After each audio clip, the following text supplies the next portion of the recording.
तक हो गया था, 17 तक हो गया था ना। आइए 18 से देखते हैं। ये क्वेश्चन थोड़ा सा समझ में आए तो भी ठीक है और ना समझ में आए तो भी ठीक है। ये सब सीजीएल मेंस का क्वेश्चन पूछा हुआ है। तो पुराना क्वेश्चन है, पहले बहुत बार पूछा है, अब पूछेगा कि नहीं पूछेगा। अब बीपीएससी और यूपीएससी वाले जाने, सीजीएल के क्वेश्चन सेट करने वाले लोग जाने। आइए देखिए, तो बोलता है एक वृत्ताकार वलय का भार। तो वृत्ताकार वलय, वलय का मतलब क्या होता है? मुर्गावा काटे वाला टेवा देखे हैं, कैसा रहता? लंबे रहता कि गोल रहता है? गोल रहता है। तो वही मुर्गा वाला खेल समझिए।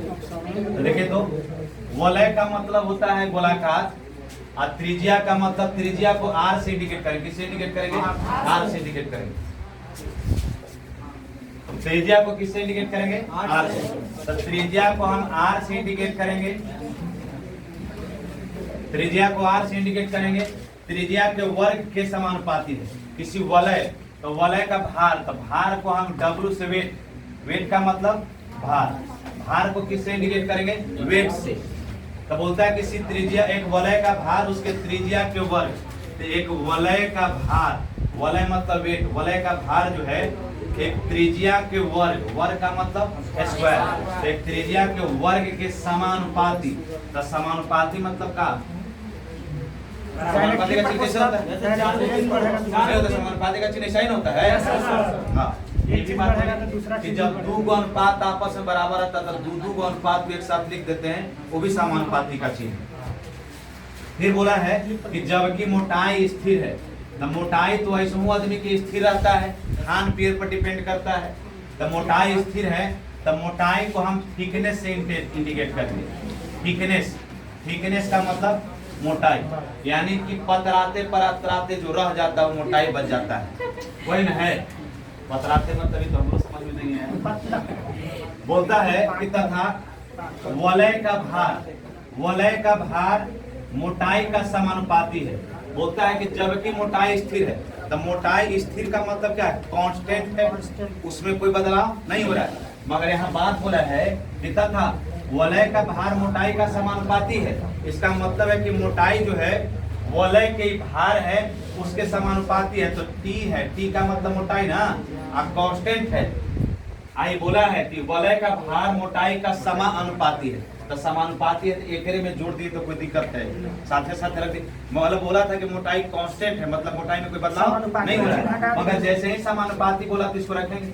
अब एक बात का याद आया कि अगर समानुपाती हटाएंगे तो उसके बदले बराबर, और उसके जैसे ही हटाते तो नियतांक वैल्यू ले जाता है और आर स्क्वायर नहीं। तो अब देखिए, तो इसके बाद का नियतांक अलग से किसको करा? तो कांस्टेंट देखो देवे किया। हाँ, तो कांस्टेंट दिया है, मगर एक बात देखिए ना कि जबकि मोटाई स्थिर है, इसके बाद बोला है कि वलय का भार मोटाई का समानुपाती है। तो मोटाई समानुपाती है तो वलय बना दे कि W बराबर T समानुपाती लिखते हैं। तो दोनों में कॉमन लेंगे तो वही बात में हो जाएगा। तो इसीलिए हम इसको एक के साथ लिख दें। तो देखिए, तो इसका मतलब है कि W बराबर क्या आ गया? KR, त्रिज्या का स्क्वायर इनटू T यानी मोटाई। तब बोलता है कि जब कि त्रिज्या स्थिर है, त्रिज्या अब स्थिर है, कांस्टेंट है, यानी कि वलय में त्रिज्या क्या है? सबका बराबर है, कांस्टेंट है, जितना है उतना ही है। यदि दो वृत्ताकार वलय का मोटाई, एक वलय नहीं है, दो गो वलय है, और दो गो ठेहा है, दो गो सिली का टुकड़ा है। तो देखिए, तो दो गो है, तो इसका मतलब है कि हो जाएगा W1 और W2। अब बोलता है कि देखिए दो वृत्ताकार के वलय का मोटाई का अनुपात दिया हुआ है। तो देखिए, तो वलय का मोटाई दो गो है और देले है, तो दो गो वलय, तो पहले का वलय बराबर या अनुपात किसका? दूसरा का वलय। हाँ, दोनों के वलय का मोटाई देले है। अब देले एकरा में कि पहला वलय का भार दूसरे वलय के भार के दुगुना हो जाता है। पहला वलय का भार दूसरा वलय के दुगुना हो जाता है। तो पहला वलय का भार दूसरा वलय का दुगुना हो जाता है। यानी कहने का मतलब है कि पहिलका जो का त्यों है और दूसरका को दुगुना कर देंगे तो पहिलका के बराबर हो जाता है। ये बात को बोल रहा है। तो देखिए, तो वलय बराबर है, मगर देखिए तो W बराबर क्या फॉर्मूला मालूम है? तो इसको W1 तक K1 R1 T1 कर दें, और अनुपात 2 गुने K R टी कर दे। इसके बाद देखिए तो दिले है कि वलय के मोटाई का अनुपात दिले है कि वलय के भार का मोटाई का अनुपात दिले है। तो मोटाई का अनुपात कितना दिले है?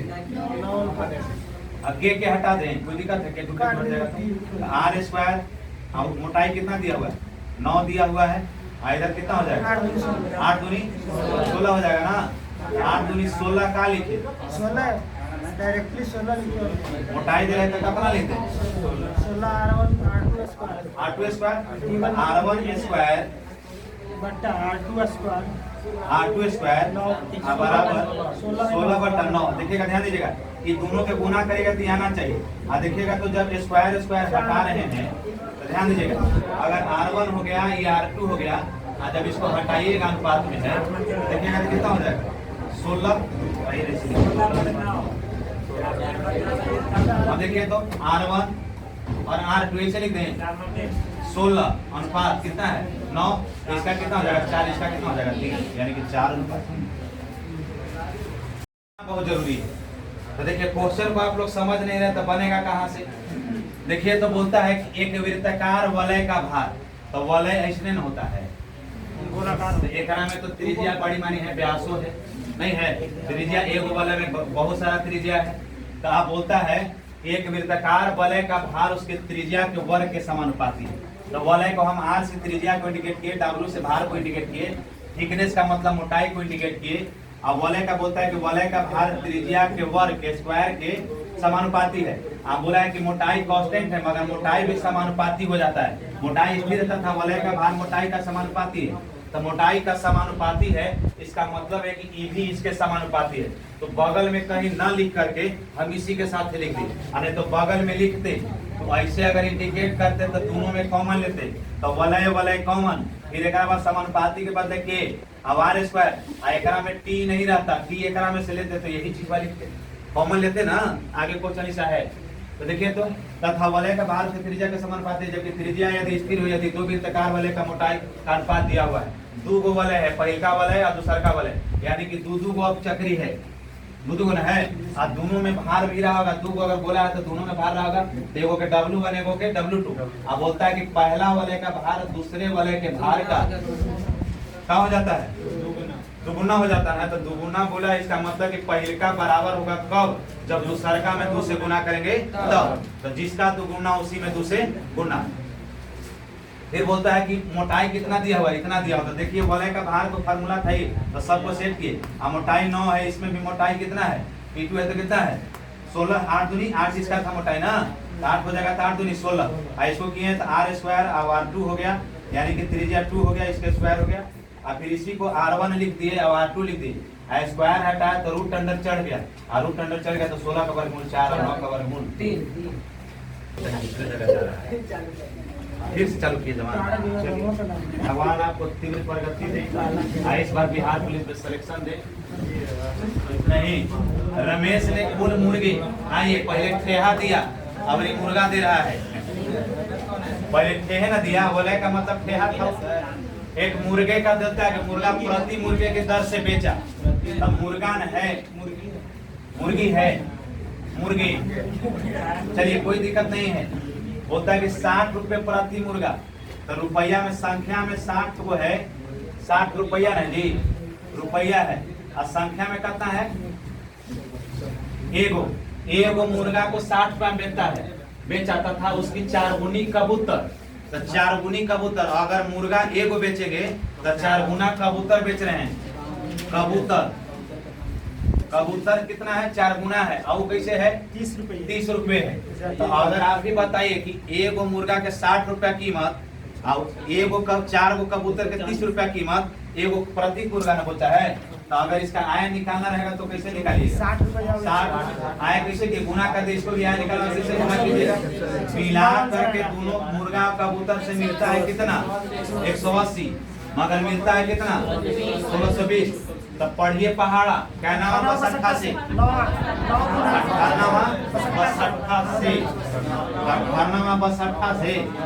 देख का मान 9, देख का मान 9, तो उसने कितने कबूतर बेचे? दसों के 36। कबूतर बेचा ना, तो कबूतर कै को बेचा था? कबूतर तो कै को बेचा? कबूतर 4 गुना ना, तो नचौ के 36 तक हम लोग इस प्रश्न में ठीक थे। हो गया इसको आंसर कितना आएगा? 36। आइए अगला क्वेश्चन को देखा जाए। ये भी क्वेश्चन अपने आप में मायने रखता है, थोड़ा सा इसका बेसिक बता दे रहे हैं।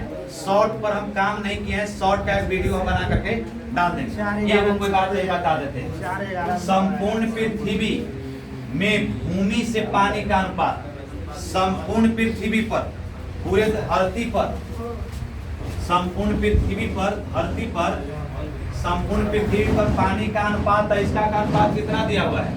इस मतलब संपूर्ण पृथ्वी धरती का संपूर्ण भाग में से 1:2 में क्या है? संपूर्ण पृथ्वी है, दूसरा भाग में क्या है? पानी।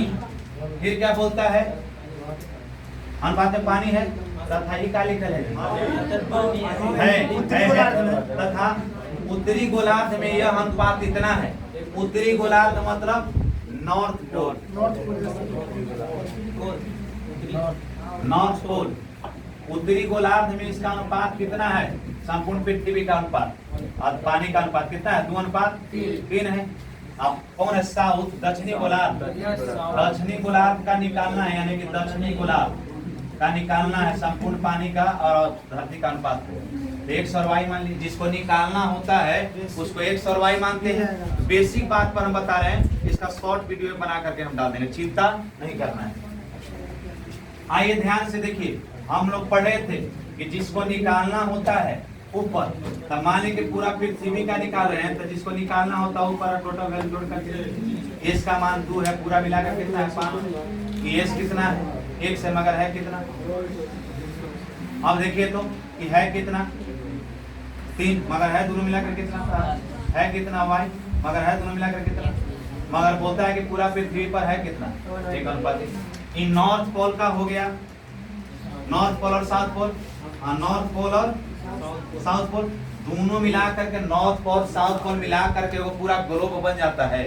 पूरा संपूर्ण पृथ्वी बनता है ना, तो पूरा पृथ्वी पूरा एक ग्लोब बन गया। देखिए यहाँ नीचे रखल है, ई हो गया नॉर्थ पोल, आई हो गया साउथ पोल। माने आप लोग इतना बढ़िया से डायरेक्शन समझ रहे हैं कि नॉर्थ पोल और साउथ पोल क्लियर हो गया। चलिए इसी तरह से क्लियर करना है। इसके बाद आप लोग समझदार हैं, शायद इसको अगर हल करना रहेगा तो आपको याद कीजिए इसका एलसीएम क्या हो जाएगा। अब ध्यान से देखिएगा, x + y ना, अब ध्यान दीजिएगा, यहाँ कौन भेटाया? कौन नहीं भेटाया? इसका मतलब है कि 2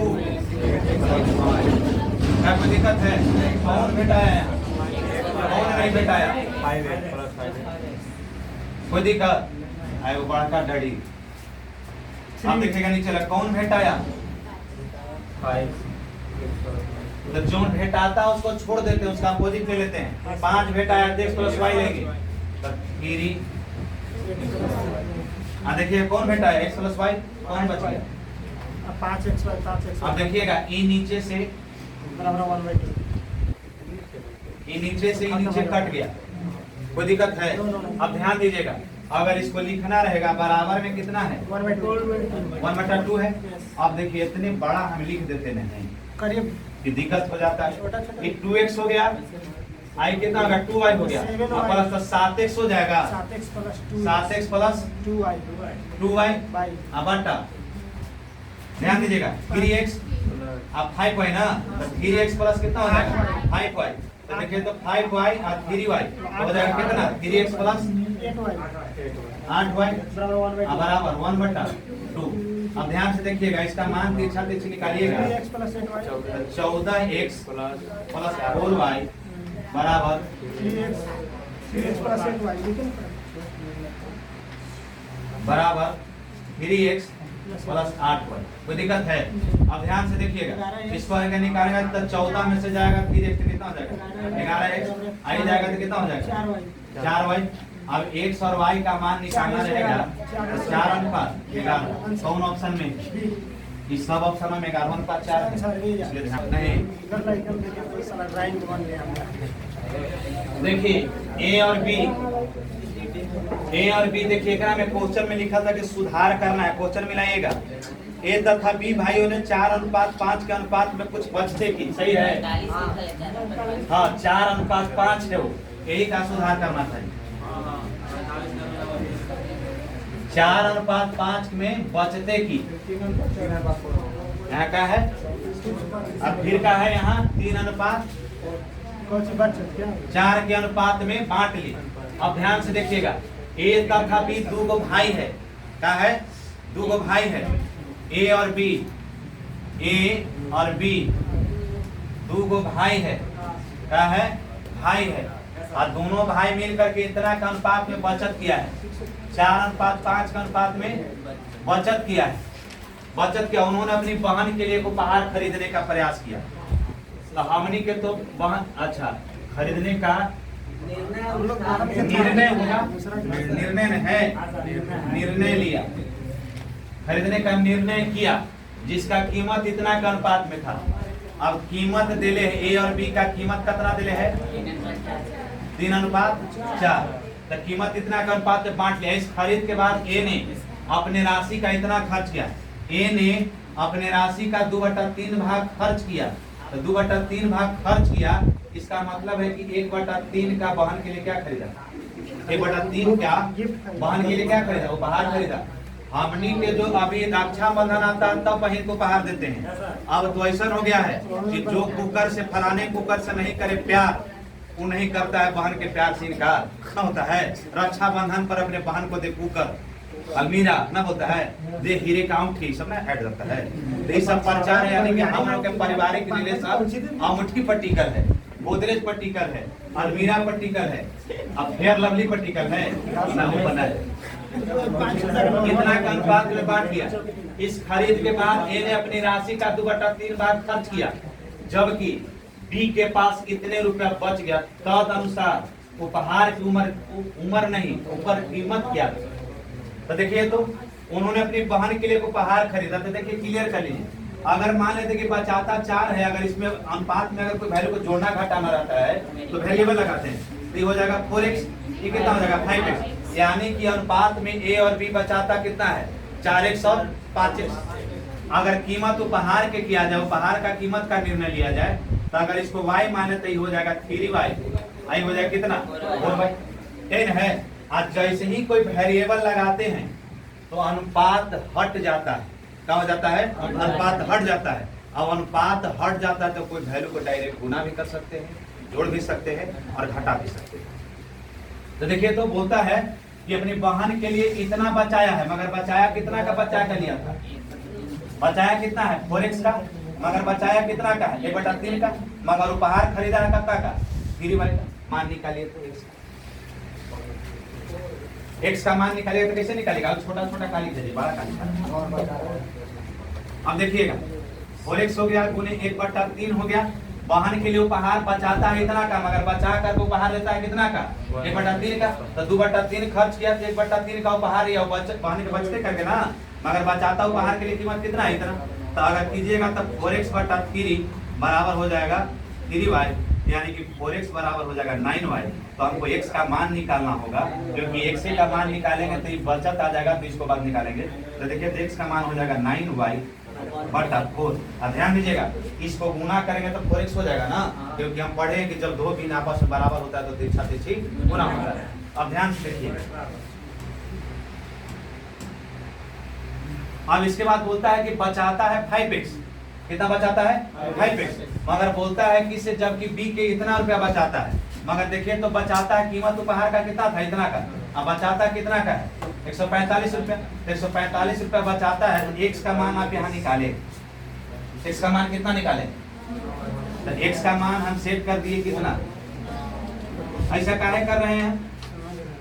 क्योंकि y आ जाएगा तो इससे पता चल जाएगा y का वैल्यू, y का वैल्यू पता चल जाएगा, x का वैल्यू पता हो जाएगा, y का वैल्यू पता हो जाएगा, तो दोनों को उपहार का कीमत निकालना होगा तो आराम से निकल जाएगा। तो ये निकालिए तो कितना हो जाएगा? 45y - 4y है ना, बराबर कितना? 145। अब देखिए तो 45 बटा इतना माइनस 4y बराबर 145। अब ध्यान दीजिएगा, अब देखिएगा 45 में से 16 जाएगा तो कितना घटेगा? 45 में से 16 गया तो कितना? 45 में से 16 जाएगा तो कितना बचेगा? 29। घटा करके डायरेक्ट लिखिए, अरे 4 हो गया 16 तो 29y बटा कितना 4 बराबर है कितना? 145। तब ध्यान दीजिएगा, इसको तिरछा तिरछी गुना करने का प्रयास कीजिएगा तो 29y बराबर 145 गुने 4 तो 29 बचे 145। तो y का मान कितना आ गया? 20। तब आपसे पूछा है कि उपहार की कीमत क्या है, तो उपहार की कीमत पूछा है, तो उपहार की कीमत कितना माने हैं आप? उपहार की कीमत निकासी माने जो उपहार की कीमत 3y और 4y, तो उपहार की कीमत है 3y और 4y, तो उपहार की कीमत है उपहार का कीमत, उपहार की कीमत तो 3y और प्लस 4y बराबर कितना? 7y।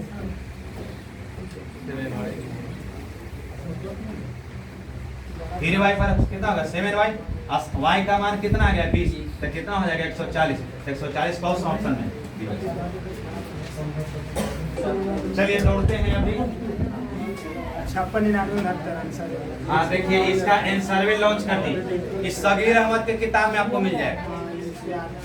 बोलता है कि ए बी सी के आयोग का अनुपात दिया हुआ है, ए बी सी है, इसका आयोग का अनुपात दिया हुआ है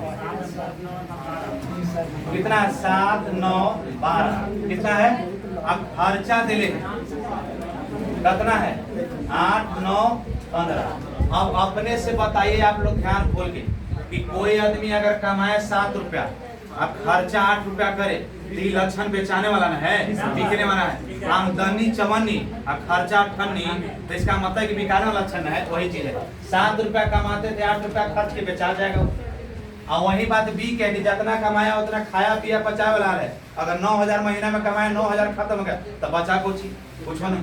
वही बात बोलता है कि 12 रुपया कमाया 15 का रेटिंग लॉन में चल रहा है वो, तो जब लगे कि अटपटा ढंग के वैल्यू नजर आए तो हम मान लिए कि 7x आया था, वेरिएबल लगा दी, ये 9x था। क्या के अनुपात में पढ़े कि एक वैल्यू जितना से गुना करते दूसरे वैल्यू में भी उतना ही से गुना करते हैं, ये 12x हो जाएगा। एकरा अगर x माने आय में अगर 1 से गुना किए है तो खर्च में y से इससे गुना कर दिए, y से गुना कर दिए। तब बोलता है कि a की बचत 1/4 भाई, तो a की बचत कितना है? a की बचत उसकी आय का, a की बचत उसकी आय का, देखिए ध्यान दीजिएगा, a की बचत उसकी आय का, तो आय कितना है? उसकी आय का 1/4 है। a की बचत उसकी आय का 1/4 भाग है, तो 1/4 भाग है, मगर रियल में बचत है कितना? तो अगर आय में से खर्चा घटा देंगे, अगर आय में से खर्चा घटा देंगे तो बचत निकल जाएगा। तो आय में से खर्चा घटा दिए तो बचत निकल जाएगा। तो देखिए आय का 1/4 है बचत, मगर है कितना बचत? 7x का 8, यानी आय में से इसको घटा देंगे तो x का मान निकाल लेते हैं। 7x बटा कितना है? 4 बराबर 7x माइनस 8। अब ध्यान दीजिएगा, 7x बराबर हो जाएगा 28। अरे 7 चौके 28, 8 चौके 32y। अब देखिएगा ये घटेगा तो 21y बराबर 32y, माइनस माइनस सब खत्म। तब अपने से ध्यान दीजिए कि इतना मान है तो xy का मान कितना आ गया आपका? देखिए तो ध्यान से देखना है, कितना है? 21 x बराबर 32y, तो xy का मान कितना है? जब वैल्यू गुणनफल में बराबर में होता है तो आपस में इंटरचेंज कर जाता है, जो x का मान रहता है y में हो जाता है, जो y का मान रहता है वो x में हो जाता है। तो ये 32 हो गया, आई कितना हो गया? 21 हो गया। तो अब आपसे पूछा है कि सब के बचत बताइए। तो अब अगर आपको निकालना होगा a का बचत, a का बचत, तो बचत कैसे निकालिएगा? बचत है कितना? आय में से खर्च को घटा देंगे तो 7x माइनस 8y, तो ये आ जाएगा, घटाइएगा ना तो x का मान कितना रखेंगे? 32 माइनस y का मान 8 गुने 21 नहीं है, कैसे ना है? अब बराबर घटाइएगा तो 59 आ जाएगा। और समझ में आया? अब ध्यान दीजिएगा, अब b का निकालिए, b का बचत, b की बचत 59 है ना। और 56 जी 56, 99, नहीं सर यही ना गलती है, आप लोग भी कुछ ना बोलते हैं। 56 है और आंसर पहले से लॉन्च है, इसलिए हम गुना भाग कुछ नहीं किए, डायरेक्ट 56 लिखे, कोई दिक्कत। अब देखिए तो अब इसके बाद बी का निकाला है, तो बी के बचत कितना है 9y 9x 9y। अब देखिएगा 9y तो 9 32 और 9 21, इसको करेंगे तो कितना आ जाएगा 99। कितना आएगा 99। अब देखिएगा सी की बचत, सी की बचत तो कितना है 12x माइनस कितना है 15y। अब ये दोनों का मान निकालेंगे तो कितना आ जाएगा 12 गुने 32 माइनस 15 गुने 21, इसको निकालेंगे तो कितना आ जाएगा 99। यानी कि ए का आ जाएगा 56 और बी का आ जाएगा 99 और सी का आ जाएगा 69, यानी कि ऑप्शन नंबर ए।